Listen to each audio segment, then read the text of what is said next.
Bir odam $4000 hayvon olib, birortasiga 1 yilga berishga $5000 sotsa halol bo'ladimi?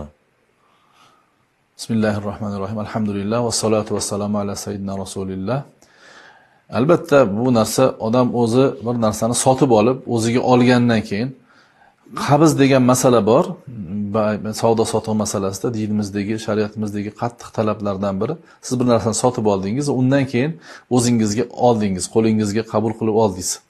Mana shu holat o'zingizga olib bo'lganingizdan keyin, qo'lingizga olganingizdan keyin yoki sizga o'tgandan keyin, masalan, ba'zi bir qo'lga olib bo'lmaydigan narsalar ham bor. Uylar bo'lishi mumkin, yerlar. Sizga tamomila sizga o'tdi, mana siz zimmangizga tushdi. Zarari ham, foydasi ham degandan keyin uni, masalan, hayvon bo'ladigan bo'lsa, hayvonni sotib oldi.